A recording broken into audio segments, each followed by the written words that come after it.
பெருமாள் கோயில்களில் மட்டும் ஏன் நவகிரக சன்னதி இல்லை என்று உங்களுக்கு தெரியுமா? பொதுவாக அனைத்து தெய்வங்களின் கோயில்களிலும் நவகிரக சன்னதிகள் இருக்கும். ஆனால் பெருமாள் கோயில்களில் மட்டும் அவை இல்லாததற்கு காரணம் வைணவத்தின் ஆழமான தத்துவத்தில் மறைந்திருக்கிறது. பெருமாள் வாமன அவதாரத்தில் 3 அடிகளால் பூலோகம், வானுலகம் மற்றும் அண்ட சராசரங்கள் அனைத்தையும் அளந்தபோது அந்த அண்டங்களில் இருக்கும் நவகிரகங்களும் காலமும் கர்மமும் பெருமாளுக்குள்ளேயே அடங்கின. இதன் காரணமாகவே பெருமாளை வழிபட்டாலே நவகிரகங்களை வழிபட்ட பலன் கிடைக்கும் என்பது தொன்று தொட்டு நிலவும் நம்பிக்கையாக உள்ளது. வைணவ மரபில் பெருமாளின் அவதாரங்களே நவகிரக சக்திகளாக விளங்குகின்றன. உதாரணமாக ராமாவதாரம் சூரியனாகவும், கிருஷ்ணாவதாரம் சந்திரனாகவும், கூர்மாவதாரம் சனியாகவும், வராக அவதாரம் ராகுவாகவும் போற்றப்படுகின்றன. இந்த ரகசியத்தை உலகிற்கு உணர்த்தும் விதமாகத்தான் தூத்துக்குடி மாவட்டத்தில் உள்ள நவதிருப்பதிகள் நவகிரக தலங்களாகவே இன்றும் போற்றப்படுகின்றன. உதாரணமாக ஸ்ரீவைகுண்டம் சூரியனுக்கும், ஆழ்வார் திருநகரி குருவுக்கும், பெருங்குளம் சனிக்கும் உரிய தலங்களாக திகழ்கின்றன. திருப்பதி பெருமாளின் சுப்ரபாதத்தில் கூட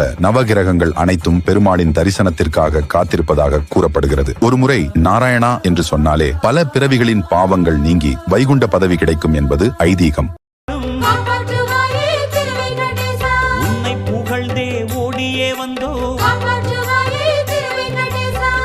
துணையாய் பற்றியே வந்தோ